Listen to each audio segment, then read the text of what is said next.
Em nome do Pai, do Filho e do Espírito Santo. Amém. Vinde, Espírito Santo, enchei os corações dos vossos fiéis, acendei neles o fogo do vosso amor. Enviai, Senhor, o vosso Espírito e tudo será criado. E renovareis a face da terra. Oremos, ó Deus, que instruís os corações dos vossos fiéis com os luzes do Espírito Santo, fazei que saibamos dar sempre da sua consolação. Por Cristo nosso Senhor. Amém. Muito bem. Então, como vos dizia há momentos, o capítulo 5º tem exatamente como título A Política Melhor. E depois ireis ver ao longo dos subtítulos em que se divide este capítulo que o Papa faz mesmo, quer por um lado, uma análise da situação atual a nível mundial, quer por outro, a sua proposta de um novo paradigma de política. Esta política que ele intitula no capítulo Política Melhor. Neste 5º capítulo da Fratelli Tutti, e antes mesmo de começar com os habituais subcapítulos, o Papa Francisco começa por definir o que é que ele entende com este título, A Política Melhor, que tem, aliás, a ver com aquele que é o seu pensamento sobre o tema, a partir da sua experiência pessoal, ainda como jesuíta e como bispo na Argentina, e que ele, de alguma maneira, resume logo no início do capítulo nas palavras que passo a citar-vos. Para se tornar possível o desenvolvimento de uma comunidade mundial capaz de realizar a fraternidade a partir de povos e nações que vivam a amizade social, portanto esta é a via para a fraternidade, é necessária a política melhor, a política colocada ao serviço do verdadeiro bem comum. Portanto, o Papa diz que não há política melhor sem estar ao serviço do verdadeiro bem comum. Todavia, sabemos-lo nós, tal como sabe também o Papa Francisco, que a política atualmente assume formas que dificultam o caminho para um mundo diferente e a possibilidade mesmo de mudar o paradigma político. É interessante que o primeiro dos subcapítulos deste 5º capítulo coloca em paralelo dois ismos. Os populismos, que são de vária natureza e vão da extrema-direita à extrema-esquerda, e os liberalismos. O Papa depois, durante um bom pedaço do capítulo, dedica-se a esclarecer o que é que são estes populismos e estes liberalismos, para chegar depois ao esclarecimento do que é verdadeiramente o povo e do que é que, na sequência do conceito de povo, se pode entender como uma coisa importante e que é a dimensão popular. Eu digo que me parece valer a pena tentar perceber ao longo do capítulo por que razão o Papa Francisco faz a sua leitura da atividade política apenas a partir de duas vertentes, os populismos e os liberalismos, e que de imediato comece por distinguir entre popular e populista. Pergunto eu, quererá dizer o Papa que vê nestes ismos e em muitos outros relacionados os grandes perigos e obstáculos a uma verdadeira mudança do paradigma? A mim parece-me que sim. Mas percebe-se logo a seguir por que razão o Papa faz esta escolha para salientar os limites comuns a ambos, populismo ou liberalismo. E agora passo a citar o Papa que explica isto. O desprezo pelos vulneráveis pode esconder-se em formas populistas, que demagogicamente se servem deles para os seus fins ou em formas liberais ao serviço de interesses económicos dos poderosos. Tanto numa perspectiva como noutra. Em ambos os casos, continua o Papa, é palpável a dificuldade de pensar num mundo aberto onde haja lugar para todos, que inclua os mais frágeis e respeite as diferentes culturas. Estes são os verdadeiros limites de qualquer tipo de populismo. E explicando estes conceitos, o Papa coloca como subtítulo a seguir, esta interrogação, sem ter cá um ponto de interrogação, mas no fundo trata-se disso. Popular ou populista? Para distinguir uma coisa da outra. As expressões popular e populista perderam o valor que poderiam conter para compor uma das polaridades da sociedade dividida. De tal maneira que assim afirma o Papa Francisco. Chegou-se ao ponto de pretender classificar os indivíduos, os grupos e as sociedades e os governos a partir da divisão binária populista ou não populista, sem tentarem classificá-lo num desses dois polos, umas vezes para o desacreditar injustamente, outras para o exaltar desmedidamente. Dá a sensação que é à vontade do consumidor. E neste sentido, para esclarecer as raízes distintas dos dois conceitos, popular e populista, o Papa Francisco afirma o seguinte: mas a pretensão de introduzir o populismo como chave de leitura da realidade social contém outro ponto fraco. Ignora a legitimidade da noção de povo. E é agora, a partir desta noção de povo, que o Papa explica os limites e os exageros dos populismos. São ainda palavras do Papa. A tentativa de fazer desaparecer da linguagem esta categoria podia levar à eliminação da própria palavra democracia, cujo significado é precisamente governo do povo. Contudo, para afirmar que a sociedade é mais do que a mera soma de indivíduos, necessita-se do termo povo. Até aqui o Papa, para dizer que ele quer partir exatamente do autêntico, genuíno conceito de povo. Concluindo ainda o seu pensamento, diz, e cito novamente, é muito difícil projetar algo de grande a longo prazo, se não se consegue torná-lo um sonho coletivo. Muitas vezes esta é a grande dificuldade. Continua o Papa, tudo isto está expresso no substantivo povo e no adjetivo popular. Se não sim. É capaz de terem os telemóveis que é preciso desligar e os micros também. Se não se incluíssem na linguagem, juntamente com uma sólida crítica da demagogia, ter-se-ia renunciado a um aspecto fundamental da realidade social. Portanto, o Papa põe muito a claro estas questões, como acabamos de ver. O Papa Francisco deixa claro desde já que a política nunca pode ignorar nem desprezar, muito menos instrumentalizar, como vemos acontecer com frequência, a seu belo prazer, as comunidades de cidadãos, o povo e, neste sentido, a dimensão popular associada diretamente ao povo.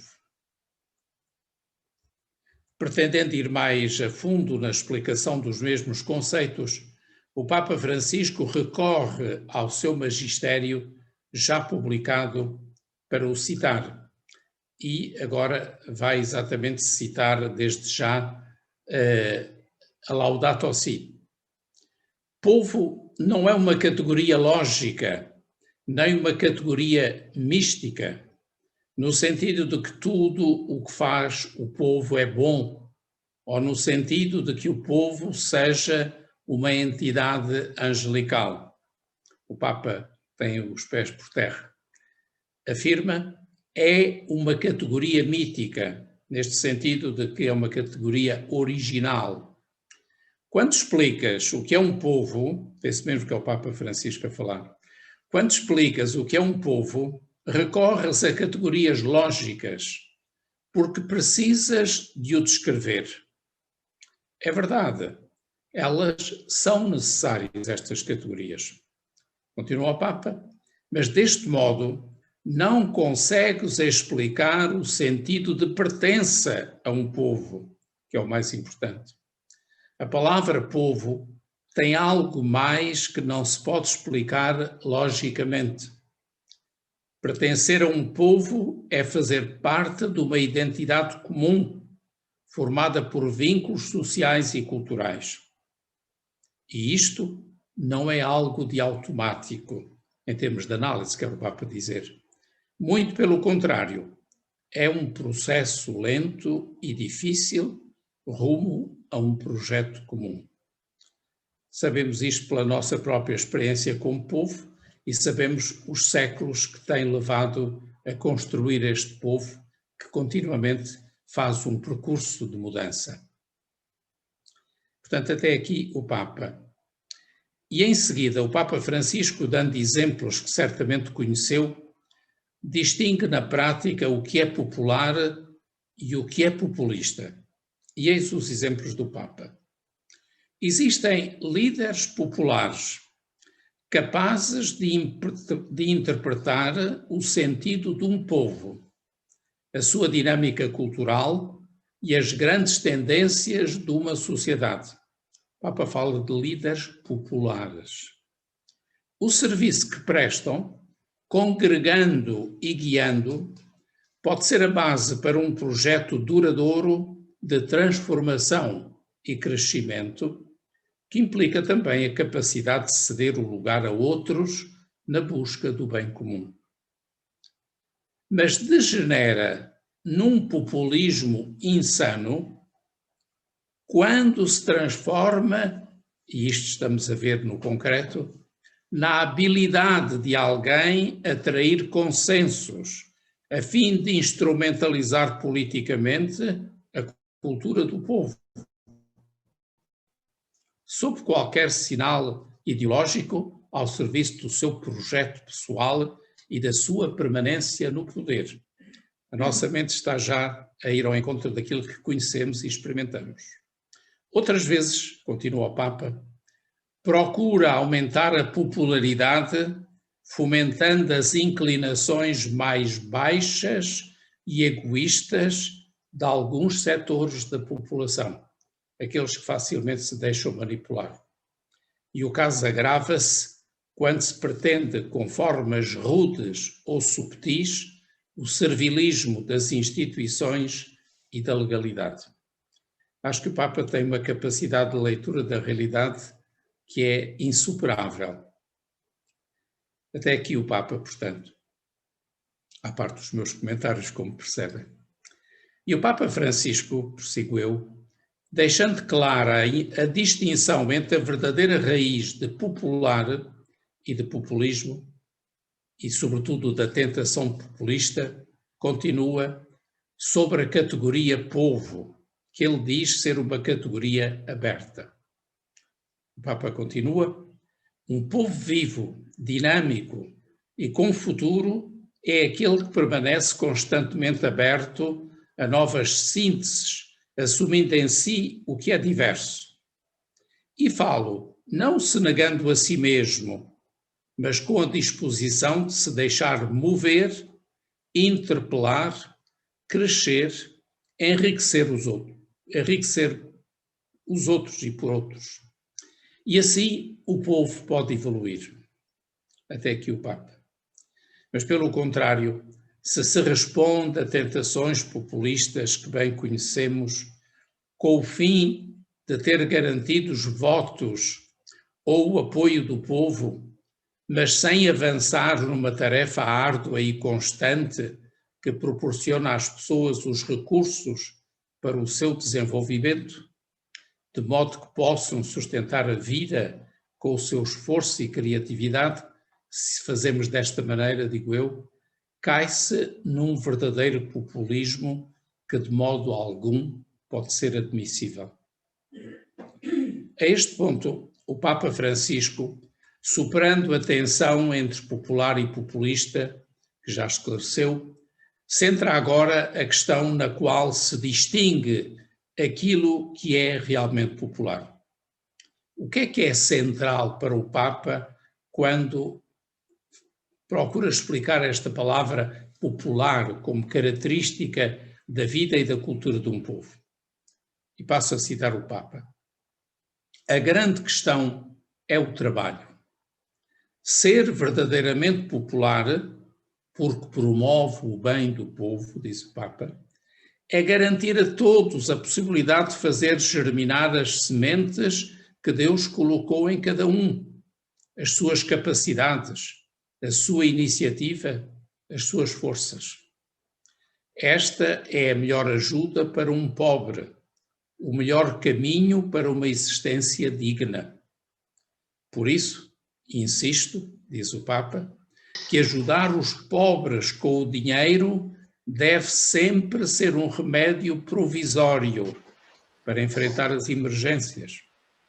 O verdadeiro objetivo deveria ser sempre consentir-lhes uma vida digna através do trabalho. Estamos perfeitamente a ver que o Papa não é um assistencialista, mas alguém que quer a promoção da dignidade humana. E agora, antes de voltar a citar o Papa, digo, e sempre salvaguardando os valores da dignidade humana, do bem comum e do trabalho, na linha do que veio dizendo, o Papa conclui. Com efeito, não há pobreza pior do que aquela que priva do trabalho e da dignidade do trabalho. É a maior forma de pobreza, a que priva do trabalho e da dignidade do trabalho.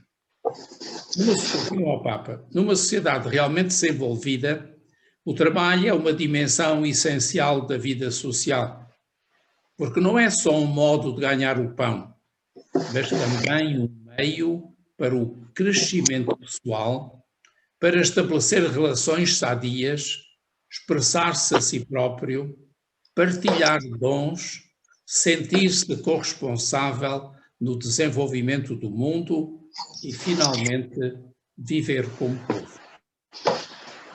Antes de prosseguir, eu quero pedir que, se tiverem em atenção, desliguem os vossos microfones, porque com frequência ouvimos rumores que resultam de não terem os vossos microfones desligados.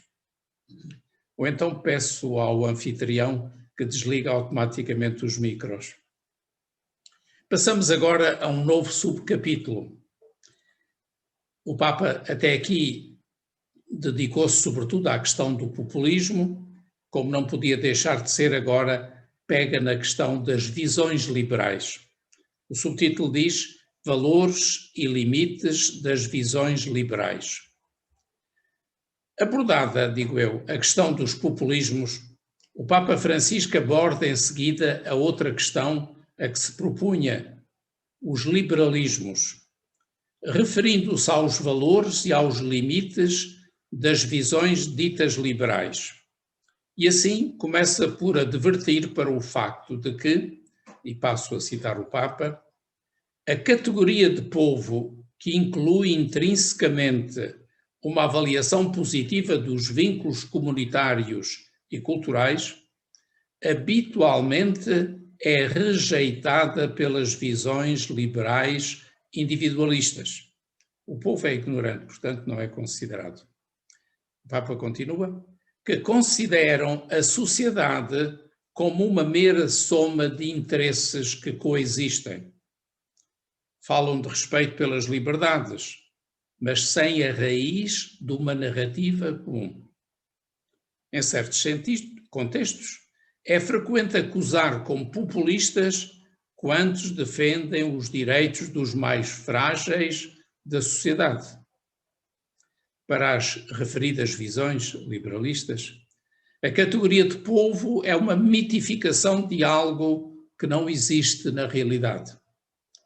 Vejam até onde é que vamos. Mas ao invés, e agora volto a citar o Papa, a caridade reúne as duas dimensões, a mítica e a institucional, ou seja, o paradigma do início e, ao mesmo tempo, a realidade institucional concreta. Continua o Papa, pois implica um caminho eficaz de transformação da história que exige incorporar tudo, instituições, direito, técnica, experiência, contribuições profissionais, análise científica, procedimentos administrativos. Tudo isto faz parte, ao fim e ao cabo, da caridade e pode ser visto e interpretado à sua luz. A verdade, continua o Papa, a verdadeira caridade é capaz de incluir tudo isto na sua dedicação. E se deve expressar no encontro de pessoa a pessoa, também consegue chegar a uma irmã ou a um irmão distante e até desconhecido através dos vários recursos que as instituições de uma sociedade organizada, livre e criativa são capazes de gerar. Ou seja, se colocarmos a caridade por detrás de tudo isto, até descobrimos que há coisas boas que podem ser utilizadas. Entretanto, a multidão dos abandonados, se não se procede desta maneira, diz o Papa, fica à mercê da possível boa vontade de alguns. Se quiserem dar-lhe umas migalhas, dar-lhe-ão, mas se calhar não mais do que isso. O Papa continua e diz, isto demonstra que é necessário fazer crescer não só uma espiritualidade da fraternidade, mas também, ao mesmo tempo, uma organização mundial mais eficiente para ajudar a resolver os problemas prementes dos abandonados que sofrem e morrem nos países pobres. O Papa tem um grande conhecimento da realidade e não tem dificuldade em colocar os dedos na ferida. Feita a reflexão de fundo sobre a questão e análise, os populismos e os liberalismos, o Papa Francisco inicia agora a abordagem das consequências concretas aos vários níveis da vida social, política ou económica. E aqui agora o Papa faz uma denúncia a todos os níveis que não sei se outros dirigentes mundiais, mesmo não políticos diretamente, seriam capazes de fazer. E a primeira consequência consiste na difusão de uma cultura individualista e ingênua à vista de interesses económicos desenfreados e da organização das sociedades ao serviço daqueles que já têm demasiado poder. E é esta situação que o Papa bem conhece, como também todos nós, ele não poupa críticas. Volto a citar o Papa. A questão é a fragilidade humana.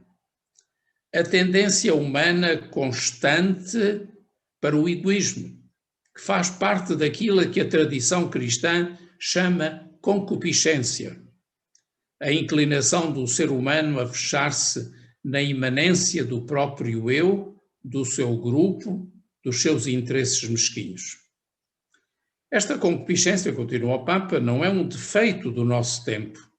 Existe desde que o homem é homem, limitando-se simplesmente a transformar-se, a adquirir modalidades diferentes no decorrer dos séculos, utilizando os instrumentos que o momento histórico coloca à sua disposição.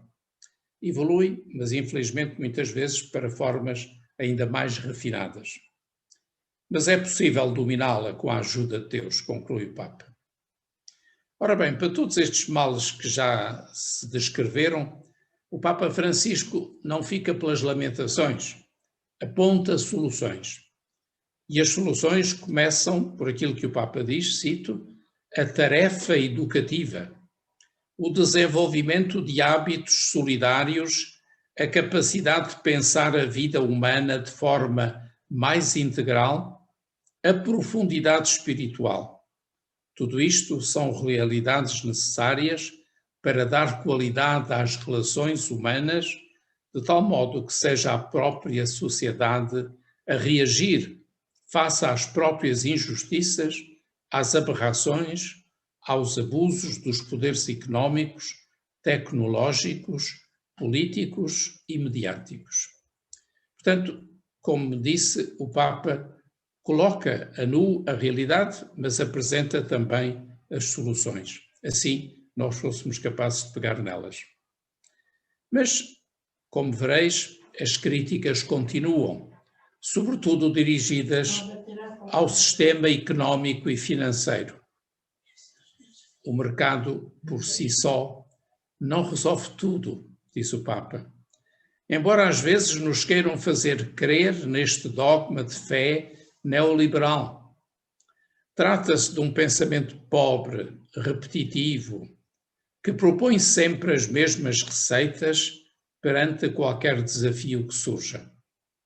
A especulação financeira, diz o Papa, tendo a ganância do lucro fácil como objetivo fundamental, continua a fazer estragos. Por outro lado, sem formas internas de solidariedade e de confiança mútua, o mercado não pode cumprir plenamente a própria função económica. E hoje, é ainda o Papa que fala, foi precisamente esta confiança que veio a faltar. A fragilidade dos sistemas mundiais perante a pandemia evidenciou que nem tudo se resolve com a liberdade de mercado e que, além de reabilitar uma política saudável que não esteja sujeita aos ditames das finanças, devemos voltar a pôr a dignidade humana no centro e sobre este pilar devem ser construídas as estruturas sociais alternativas de que precisamos. E aqui nós bem sabemos o que é que tudo isto acontece também no nosso meio. Todavia, às críticas juntam-se também propostas de soluções, como já disse, recordando neste caso as iniciativas daquilo que o Papa chama movimentos populares, tendo presente sempre que a palavra popular é no melhor sentido que se possa usar. Sendo estes, diz o Papa, e volto a citar, que criam variadas formas de economia popular e de produção comunitária. Nós das instituições conhecemos tantas destas iniciativas e dos frutos que deram. O Papa diz, continua, é necessário pensar a participação social, política e económica segundo modalidades tais que incluam os movimentos populares, as iniciativas populares, e animem as estruturas de governos locais, nacionais e internacionais com aquela torrente de energia moral que nasce da integração dos excluídos na construção do destino comum e, por sua vez, se incentive a que estes movimentos, estas experiências de solidariedade, como as que nós conhecemos, que crescem de baixo, a partir de baixo, do subsolo do planeta, confluam, sejam mais coordenados, se encontrem. E o Papa diz, embora incomodem e mesmo se alguns pensadores não sabem como classificá-los, é preciso ter a coragem de reconhecer que sem eles a democracia atrofia-se, torna-se um nominalismo, uma formalidade, perde representatividade, vai-se desencarnando porque deixa fora o povo na sua luta diária pela dignidade, na construção do seu destino. Eu não sei se a maior parte dos meus amigos tinham a noção de que o Papa Francisco, a gente sabe que estes documentos são ajudados a trabalhar segundo o pensamento dele, mas eu, pelo que conheço ainda da ação do Papa enquanto jesuíta e enquanto bispo, encontro muito disso aqui na Fratelli Tutti. E agora o Papa, como não podia deixar de ser, refere-se ao poder internacional para tentar ajudá-lo a perceber que há uma autoridade que hoje é reconhecida internacionalmente das instituições representativas do mundo inteiro, que cada vez mais tem de ser chamada a intervir para ajudar e regular. Na verdade, o Papa, referindo-se à crise financeira de 2007 e 2008, que nós conhecemos, ele considera que se perdeu a ocasião para rever os princípios éticos, ou seja, não aproveitámos essa crise para mudar a ética e para uma nova regulamentação da atividade financeira especulativa e da riqueza virtual, mas pelo contrário, diz o Papa, parece que as reais estratégias posteriormente desenvolvidas no mundo se têm orientado para maior individualismo, menor integração, maior liberdade para os que são verdadeiramente poderosos e sempre encontram maneira de escapar ilesos. Conhecemos tanto destas coisas. E agora o Papa, à sua maneira, diz: pois dar a cada um o que lhe é devido, segundo a definição clássica de justiça, significa que nenhum indivíduo ou grupo humano se pode considerar omnipotente, autorizado a pisar a dignidade e os direitos dos outros indivíduos ou dos grupos sociais. E concluímos esta chamada de atenção do Papa dizendo: a efetiva distribuição do poder, sobretudo político, económico, militar e tecnológico, entre uma pluralidade de sujeitos e a criação de um sistema jurídico de regulação das reivindicações e dos interesses, realiza a limitação do poder. Portanto, o caminho é conhecido, o problema é que o que desejamos fazer.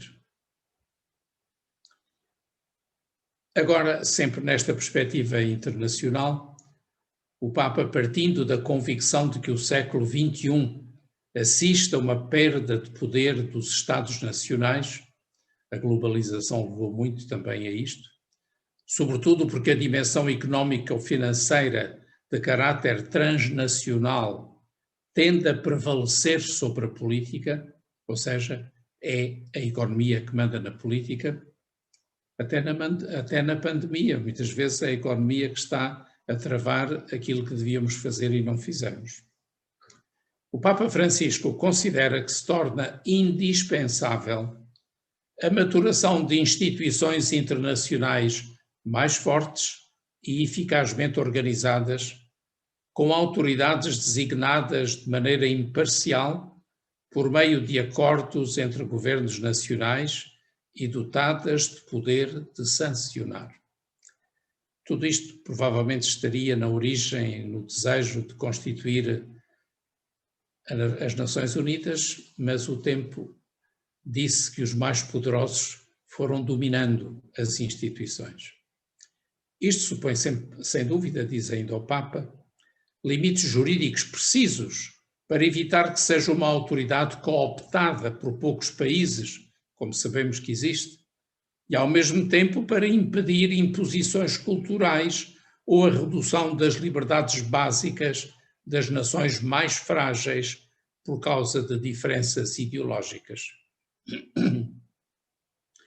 Conclui o Papa, é preciso garantir o domínio incontrastado do direito e o recurso incansável às negociações, aos mediadores e à arbitragem, como é proposto pela Carta das Nações Unidas, verdadeira norma jurídica fundamental. Portanto, o Papa sabe do que é que está a falar e sabe o que é possível fazer se houver vontade política para tal. Ainda a propósito do poder internacional, que é o que temos vindo a tratar, o Papa Francisco considera que se requer coragem e generosidade para estabelecer livremente certos objetivos comuns e assegurar o cumprimento em todo o mundo de algumas normas essenciais. Para que isto seja verdadeiramente útil, e disse o Papa, deve apoiar-se a exigência de fazer fé nos compromissos subscritos, a velha norma do direito romano, pacta sunt servanda, os pactos, as alianças são para cumprir. A fim de evitar a tentação de fazer apelo mais ao direito da força que à força do direito. E neste mesmo sentido, o Papa congratula-se com o facto de que, graças a Deus, muitos grupos e organizações da sociedade civil ajudam a compensar as debilidades da comunidade internacional. E isto é cada vez mais visível, todos nós conhecemos.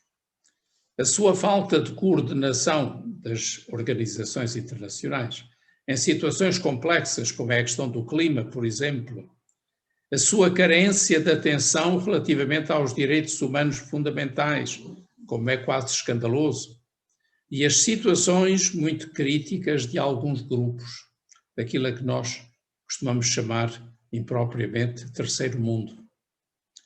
Assim, continua o Papa, adquire uma expressão concreta, o princípio da subsidiariedade, cita 2 princípios da doutrina social da Igreja, que garante a participação e a ação das comunidades e organizações a nível menor que integram de modo complementar a ação do Estado.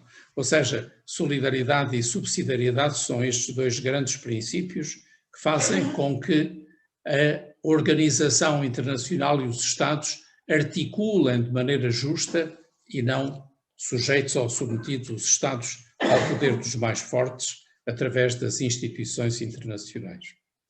E agora, depois de toda esta reflexão, o Papa dedica praticamente o resto deste capítulo a desenvolver aquele que percebemos por detrás das suas palavras, é o paradigma que ele propõe exatamente para a tal política melhor. O subtítulo agora é uma caridade social e política. O que é que se entende por caridade social e política? Vamos escutar o Papa.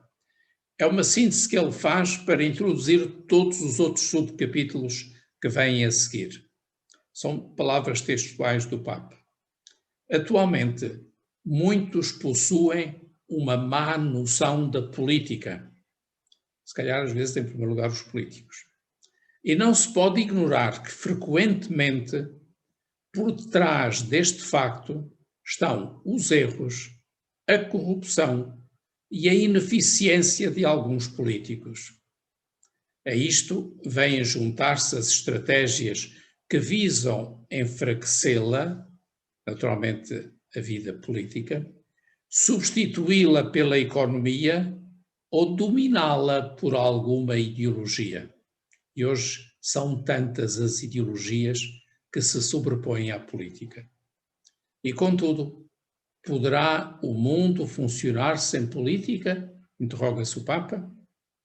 Poderá encontrar um caminho eficaz para a fraternidade universal e a paz social sem uma boa política? Então, já perceberam com estas questões e com estas interrogações o que é que nos espera agora como reflexão do Papa. E o próximo subcapítulo intitula-se A Política Necessária. Quando aqui o Papa fala de política necessária, está a falar do paradigma político que seria necessário para hoje. Ao introduzir este subcapítulo, o Papa Francisco cita de novo uma frase da Laudato Si, que prepara para aquilo que pretende comunicar-nos a propósito de qual deve ser a política que é necessária. E passo a citar a Laudato Si. A política não deve submeter-se à economia.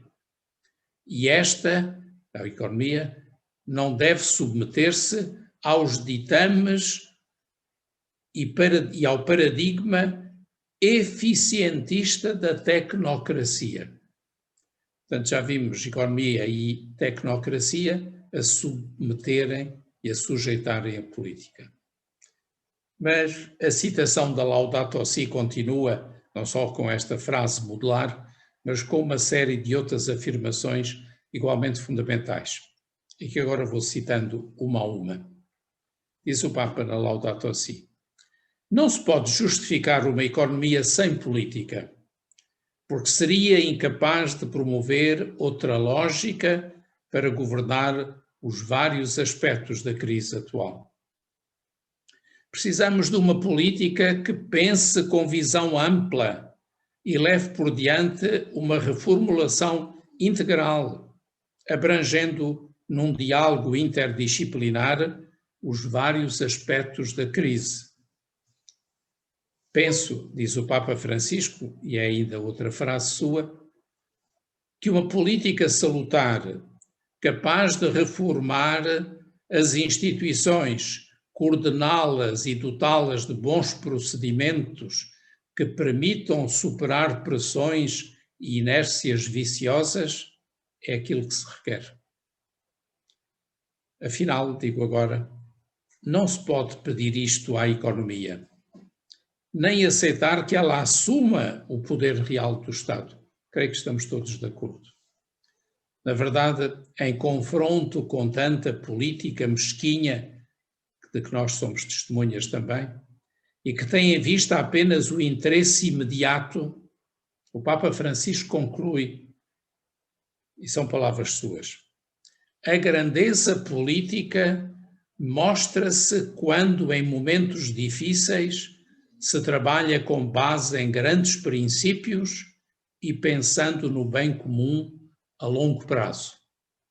Isto não é compatível com ganhar eleições a todo custo. E o Papa acrescenta ainda: desta forma, uma economia integrada num projeto político, social, cultural e popular que vise o bem comum pode abrir o caminho a oportunidades diferentes que não implica travar a criatividade humana nem o seu sonho de progresso, mas orientar esta energia por novos canais. E, preparado com esta visão tão radicalmente evangélica, digo eu, o Papa usa como subtítulo esta expressão: o amor político. Que bom seria se nós víssemos a política ser amor. E é aqui que me referia, sobretudo, ao pensamento de Chiara, ainda nos anos 90. E agora sim, o Papa Francisco chega àquele que é o seu ideal de política, fundado, todavia, na doutrina social da Igreja e no magistério pontifício, o seu e dos seus antecessores. Reconhecer todo o ser humano como um irmão ou uma irmã e procurar uma amizade social que integra todos, que para ele não são meras utopias. Porque ele, a certa altura, diz mesmo: dirão que isto é utópico, mas percebemos que esta é uma realidade possível. Exigem a decisão e a capacidade de encontrar os percursos eficazes que assegurem a sua real possibilidade. Com efeito, diz o Papa, um indivíduo pode ajudar uma pessoa necessitada, mas quando se une a outros para gerar processos sociais de fraternidade e justiça para todos, entra no campo da caridade mais ampla, a caridade política. Não sei se já tinham alguma vez ouvido um romano pontífice fazer este tipo de afirmações que são verdadeiramente extraordinárias. No meu entender, trata-se de avançar para uma ordem social e política cuja alma seja a caridade social. O Papa disse-o. Condivido, insiste ainda, uma vez mais o Papa, que revalorizar a política é uma sublime vocação. É uma das formas mais preciosas de caridade porque busca o bem comum. Isto exige, digo eu, reconhecer, como prossegue o Pontífice, que o amor cheio de pequenos gestos de cuidado mútuo seja também civil e político, manifestando-se em todas as ações que procuram construir um mundo melhor. Portanto, isto não é apenas para as sacristias, nem para o interior das igrejas, é para a vida pública e para as relações sociais. Ou seja, e volto a citar o Papa, e concentrem-se bem nestas afirmações. A caridade social, diz o Pontífice, leva-nos a amar o bem comum e a buscar efetivamente o bem de todas as pessoas, consideradas não só individualmente, mas também na dimensão social que as une. Agora, reparem, cada um é plenamente pessoa quando pertence a um povo e vice-versa. Não há um verdadeiro povo sem referência ao rosto de cada pessoa. Mas aquilo a que nós assistimos, infelizmente, hoje em dia, é que se pretende reduzir as pessoas a meros indivíduos, facilmente manipuláveis. E então, através dos meios de comunicação social, sabemos como é que isso se faz. E tudo isto feito por poderes que visam interesses ilegítimos. A boa política, continua o Papa, procura caminhos de construção de comunidade nos diferentes níveis da vida social, a fim de reequilibrar e reordenar a globalização para evitar os seus efeitos desagregadores. O Papa sabe muito bem o que é que causa muitas vezes a globalização. E continuando sempre na mesma linha e de alguma maneira fundamentando o seu paradigma da política melhor, o Papa usa como título do novo subcapítulo Amor Eficaz. E agora faz perceber como a eficácia deste amor pode acontecer realmente na vida política e feita por políticos. Tudo o que acabamos de referir sobre a visão e o pensamento do Papa Francisco traduz já aquilo que se pode considerar um amor eficaz, mesmo ao nível da ação política. E agora volto a citar o Papa. A partir do amor social, diz ele, é possível avançar para uma civilização do amor, a que todos nos podemos sentir chamados. Com o seu dinamismo universal, a caridade pode construir um mundo novo, porque não é um sentimento estéril, mas o modo melhor de alcançar vias eficazes de desenvolvimento para todos. O amor social é uma forma capaz de suscitar novas vias para enfrentar os problemas do mundo de hoje e renovar profundamente, desde o seu interior, as estruturas, as organizações sociais, os ordenamentos jurídicos. Permito-me que faça aqui um brevíssimo parênteses para dizer que quem cunhou esta expressão nova civilização do amor foi Paulo VI. E recordo-me do dia, do lugar e da hora, porque estava presente na Basílica de São Pedro, juntamente com mais de 25.000 jovens, todos gente, a quem o Papa, vendo-os, disse exatamente isto. E nasce um mundo novo. E nasce a nova civilização do amor. São estas palavras de Paulo VI que o Papa Francisco vai recordar a todos nós. Por isso é que eu digo, o Papa Francisco sabe muito bem que a caridade não é um mero sentimento individual, mas a caridade fundamental que tem de haver com a verdade, como ele se refere, e passo a citar, é precisamente a relação da caridade com a verdade que favorece o seu universalismo, evitando assim que ela acabe confinada no âmbito restrito e carente de relações. E eu há pedaço dizia na sacristia e no interior das igrejas. E o Papa conclui dizendo: A caridade precisa da luz da verdade, que buscamos constantemente, e esta luz é simultaneamente a luz da razão e a da fé, sem relativismos que nos vêm de tantas das ideologias dominantes.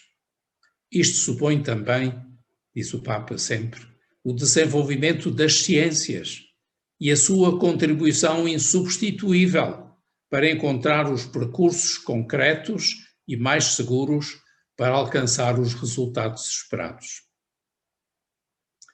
Como veem, cada subcapítulo é um crescendo até chegar àquilo que é, eu direi, o clímax deste capítulo.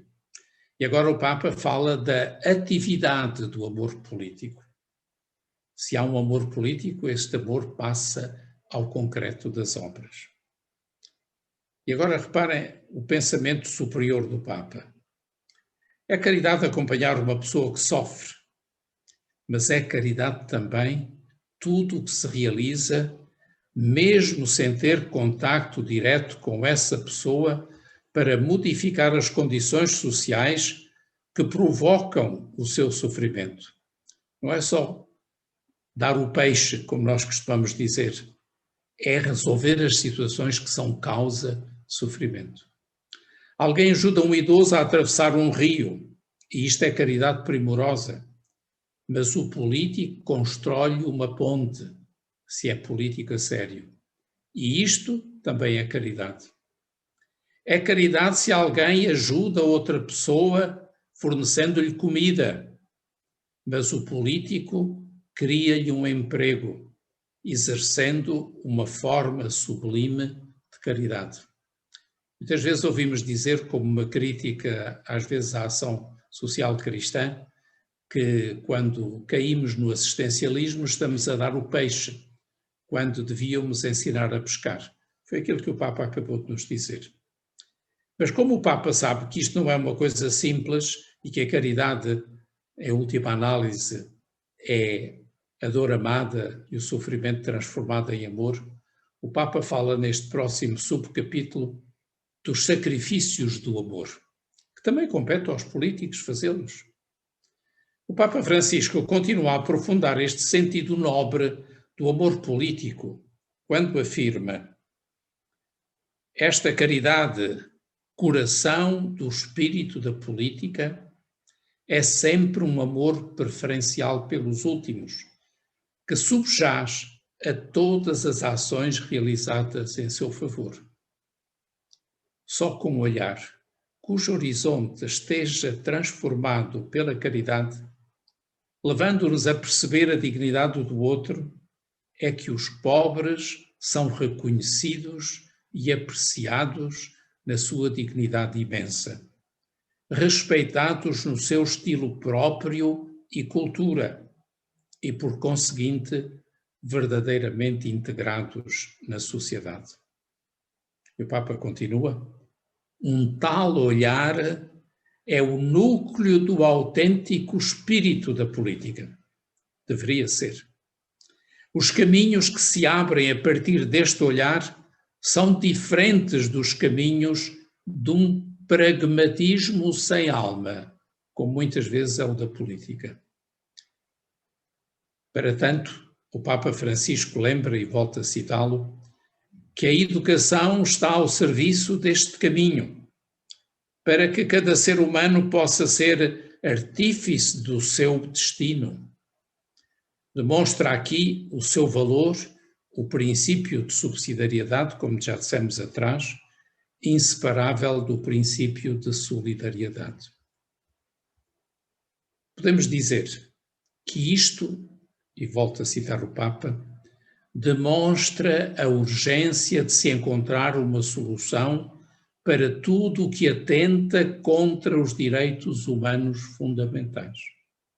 Estamos tão longe ainda de os realizar plenamente. E o Papa não esconde que os políticos são chamados a cuidar da fragilidade dos povos e das pessoas, e, portanto, a lutar pelo respeito dos seus direitos humanos. Cuidar da fragilidade quer dizer força e ternura, luta e fecundidade no meio de um modelo funcionalista e individualista que conduz inexoravelmente à cultura do descarte. Todos sabemos o que é que o Papa entende por esta expressão cultura do descarte. Significa assumir o presente na sua situação mais marginal e angustiante e ser capaz de ungí-lo de dignidade. Que palavras sábias e santas são estas do Papa. Entretanto, nós sabemos que as maiores preocupações de um político não deveriam ser as causadas por uma descida nas sondagens, mas por não encontrar uma solução eficaz. E aqui o Papa fala das grandes chagas de uma grande parte da humanidade. Diz ele, uma solução eficaz para o fenómeno da exclusão social e económica, com as suas tristes consequências de tráfico de seres humanos, tráfico de órgãos e tecidos humanos, exploração sexual de meninos e meninas, trabalho escravo, incluindo a prostituição, tráfico de drogas e de armas, terrorismo e criminalidade internacional organizada. E agora digo eu a concluir, este é muitas vezes o pão nosso de cada dia dos nossos políticos. Quão distantes se encontram deste amor pronto ao sacrifício. Mas o Papa Francisco, de forma muito frontal, denuncia a este propósito o que realmente se passa no mundo político à nossa volta. E agora são palavras muito duras do Papa. Ainda estamos longe de uma globalização dos direitos humanos mais essenciais. Por isso, a política mundial não pode deixar de colocar entre os seus objetivos principais e irrenunciáveis o de eliminar efetivamente a fome. Com efeito, e continua sempre o Papa, quando a especulação financeira condiciona o preço dos alimentos, tratando-os como uma mercadoria qualquer, milhões de pessoas sofrem e morrem de fome. Por outro lado, descartam-se toneladas de alimentos. Isto, diz o Papa, constitui um verdadeiro escândalo. A fome é criminosa. A alimentação é um direito inalienável, diz o Papa. Muitas vezes, hoje, enquanto nos enredamos em discussões semânticas ou ideológicas, deixamos que irmãos e irmãs morram ainda de fome ou de sede, sem um teto ou sem acesso aos serviços de saúde, juntamente com estas necessidades elementares por satisfazer. Outra vergonha para a humanidade que a política internacional não deveria continuar a tolerar. Não se ficando por discursos e boas intenções, é ainda o tráfico de pessoas. Trata-se daquele mínimo que não se pode adiar mais, disse o Papa.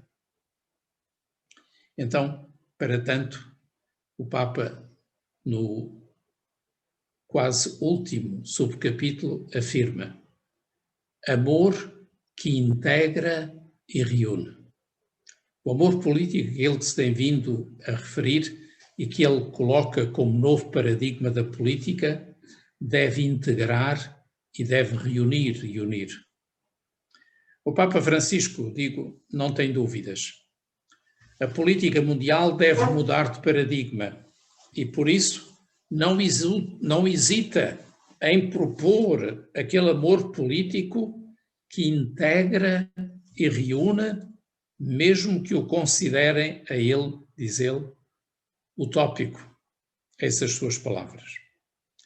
A caridade política expressa-se também na abertura a todos.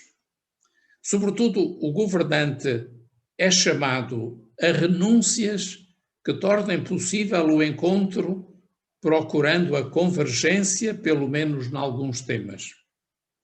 Sabe escutar o ponto de vista do outro, facilitando o espaço a todos. Com renúncias e paciência, um governante pode ajudar a criar aquele poliedro bom onde todos encontram um lugar. Nisto, continua o Papa, não resultam as negociações de tipo económico. É algo mais. É um intercâmbio de dons a favor do bem comum. E agora, a concluir, disse exatamente o que disse no princípio, o que eu disse no princípio. Parece uma utopia ingênua, mas não podemos renunciar a este sublime objetivo. E por isso, na mesma linha, insiste com propostas concretas. E volto a citar o Papa. Vendo que todo tipo de intolerância fundamentalista danifica as relações entre pessoas, grupos e povos, diz ele, comprometamo-nos a viver e ensinar o valor do respeito, o amor capaz de aceitar as várias diferenças, a prioridade da dignidade de todo o ser humano sobre quaisquer ideias, sentimentos, atividades e até pecados que possa ter. Enquanto os fanatismos, as lógicas fechadas e a fragmentação social e cultural proliferam na sociedade atual, um bom político dá o primeiro passo para que se ouçam as diferentes vozes. É verdade que as diferenças geram conflitos, mas a uniformidade gera asfixia e neutraliza-nos culturalmente. Não nos podemos resignar a viver fechados num fragmento da realidade. Como vedes, não são as primeiras, mas são ainda palavras duríssimas do Papa. E agora, para dizer que não está sozinho nesta aventura, recorda o documento que assinou com o imã Ahmad Al-Tayeb e diz, citando o documento, pedimos aos artífices da política internacional e da economia mundial para se comprometerem seriamente na difusão da tolerância, da convivência e da paz, para intervirem o mais breve possível a fim de se impedir o derramamento de sangue inocente, que infelizmente é aquilo que muitas vezes acontece. E estamos a terminar o 5º capítulo, que, como veem, é de uma densidade e de uma profundidade extraordinárias. E o último subcapítulo intitula-se Mais fecundidade que resultados. E eu tomei a liberdade de dizer que este último subcapítulo do capítulo 5º deve ler-se, ou melhor, para o entendermos, vale mais a fecundidade de uma política nobre do que os resultados com que normalmente se avalia o agir para perceber o que é que ganhei. Esta é, muitas vezes, a maneira de pensar dos políticos. Mas o Papa Francisco leva até ao fim o seu propósito de lançar o novo paradigma de uma política construída a partir do amor pelo povo que se quer servir e diz, e passo a citar o Papa, ao mesmo tempo que realiza esta atividade incansável, cada político permanece um ser humano, e é bom que eles não esqueçam isso, chamado a viver o amor nas suas relações interpessoais diárias. Ele não tem que viver o amor apenas fazendo grandes coisas, mas é no dia a dia, na maneira como trata, até a começar pelos seus mais diretos colaboradores. E contudo, diz o Papa, amar o mais insignificante dos seres humanos como um irmão, como se existisse apenas ele no mundo, não é perder tempo. Oxalá que os políticos perdessem tempo com as pessoas. Continua o Papa. Na política há lugar também para amar, e reparem neste termo, com ternura. Já viram políticos a amar com ternura? A ternura é o caminho que percorreram os homens e as mulheres mais corajosos e fortes. São os fortes que são ternos. Diz o Papa, no meio da atividade política, os mais pequeninos, frágeis e pobres, devem enternecer-nos. Sabemos que está a falar dele próprio, porque é assim que ele age. Eles têm o direito de arrebatar a nossa alma, o nosso coração. E vemos como isto acontece com o Papa. Sim, diz o Papa ainda, eles são nossos irmãos e, como tais, devemos amá-los e tratá-los. Isto ajuda-nos a reconhecer, que nem sempre se trata de obter grandes resultados, que às vezes não são possíveis. Na atividade política é preciso recordar-se de que, independentemente da aparência, cada um é imensamente sagrado e merece o nosso afeto e a nossa dedicação. Por isso, se consigo ajudar uma só pessoa a viver melhor, isso já justifica o dom da minha vida. Vê-se mesmo que é o Papa a falar a partir do seu interior. É maravilhoso ser fiel, ser o povo fiel de Deus. E ganhamos a plenitude quando derrubamos os muros e o coração se enche de rostos e de nomes.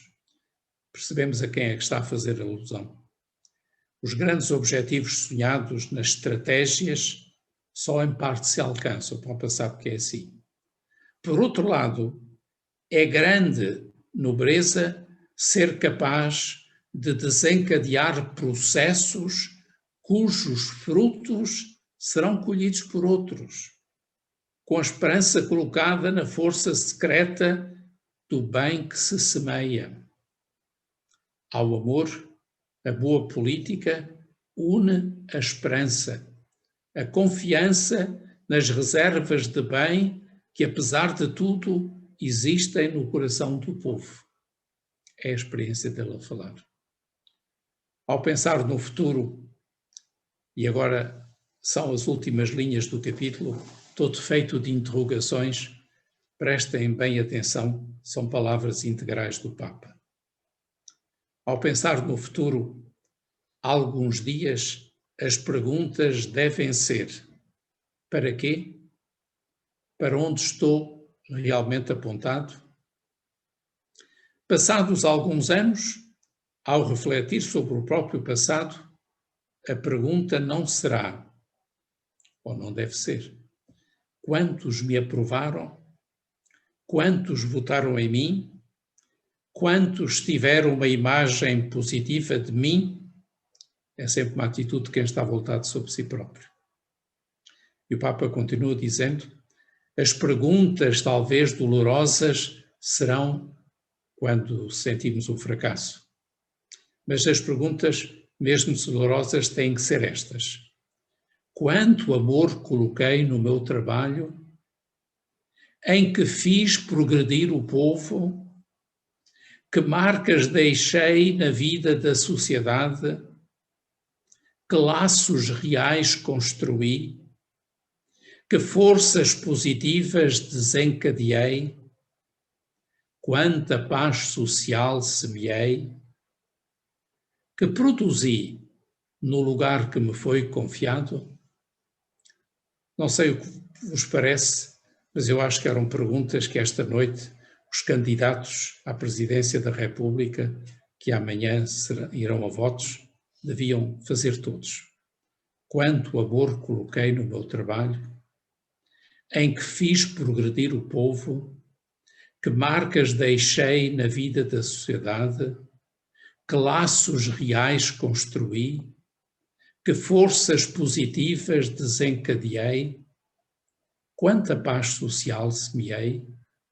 Que produzi no lugar que me foi confiado? De qualquer modo, tenham presente que estas perguntas, que são as últimas palavras do capítulo 5º, o Papa deixa-as aqui para os nossos políticos. Muito obrigado. Chegamos ao fim do 5º capítulo, que é verdadeiramente uma coisa fantástica. Eu acho que vocês estão todos de acordo comigo. Verdadeiramente é extraordinário.